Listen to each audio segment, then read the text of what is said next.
សាលិខិតជូនពរសម្ដេចអគ្គមហាពញាចក្រីហេងសំរិនប្រធានកិត្តិយសក្រុមឧត្តមប្រឹក្សាផ្ទាល់ព្រះមហាក្សត្រសម្ដេចអគ្គមហាពញាចក្រីជាទីគោរពដ៏ខ្ពង់ខ្ពស់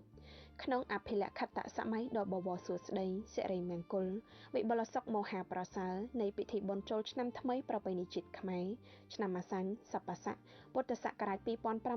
2569ដែលនឹងប្រព្រឹត្តទៅនាពេលខាងមុខនេះតាំងនាមរដ្ឋសភានៃព្រះរាជាណាចក្រកម្ពុជានិងក្នុងនាមនាងខ្ញុំផ្ទាល់នាងខ្ញុំសូមសម្ដែងនូវមនោសញ្ចេតនាយ៉ាងជ្រាលជ្រៅព្រមជាមួយអំណរសាទរនិងសូមប្រសិទ្ធពរជ័យសិរីមង្គលមហាប្រសើរជូនចំពោះសម្ដេចអគ្គមហាពញាចក្រីសូមបានប្រកបដោយសុខភាពល្អបរិបូរណ៍កាយពលមាំមួនបញ្ញាញាណភ្លឺថ្លានិងជន្មាយុយឺនយូរតរៀងទៅឆ្លៀតក្នុងវេរឱកាសដ៏មហាមង្គលាភិរម្យឧត្តមឧត្តមថ្លៃថ្លានេះយើងខ្ញុំទាំងអស់គ្នាសូមសម្ដែងនៅការអភិគាវរកិច្ចនិងកោតសរសើរប្រកបដោយមោទនភាពជាទីបំផុតជូនចំពោះសម្ដេចអគ្គមហាពញាចក្រីដែលតែងតែយកអស់កម្លាំងកាយចិត្តប្រាជ្ញាស្មារតីនិងបទពិសោធន៍រួមចំណែកដឹកនាំសង្គមជាតិឲ្យសម្រេចបាននូវសមិទ្ធផលជាច្រើនឥតកណនានាពេលកន្លងមក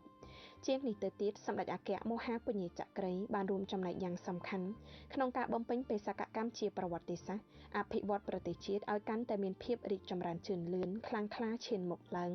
តាមរយៈការលើកកម្ពស់នីតិរដ្ឋលទ្ធិប្រជាធិបតេយ្យសេរីពហុបកការគោរពសិទ្ធិមនុស្សការធ្វើកំណែតម្រង់រដ្ឋស៊ីជម្រៅលើគ្រប់វិស័យការពារដាច់ខាតនៅរាជបល្ល័ង្កនិងរបបរាជានិយមអាស្រ័យរដ្ឋធម្មនុញ្ញនៅកម្ពុជាដើម្បីជាឧត្តមប្រយោជន៍ជូនជាតិទាំងផ្នែកអាណាចក្រនិងពុទ្ធចក្រស្របតាមបាវចនាជាតិសាសនាព្រះមហាក្សត្រជាថ្មីម្ដងទៀតយើងទាំងអស់គ្នាសូមលើកហាត់អារាធនាបួងសួងដល់គុណបុណ្យព្រះរតនត្រ័យវត្ថុស័ក្តិសិទ្ធិក្នុងលោកនិងទេវតាថែរក្សាព្រះរាជាណាចក្រកម្ពុជា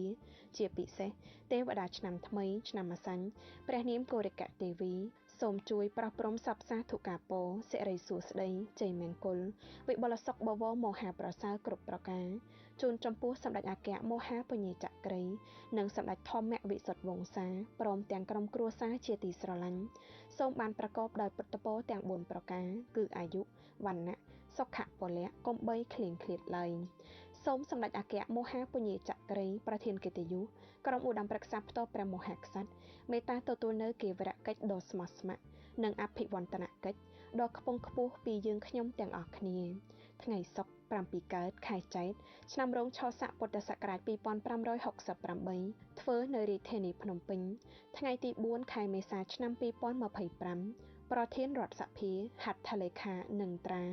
សម្ដេចមហារដ្ឋសភាធិកាធិបតីខួនសុដារី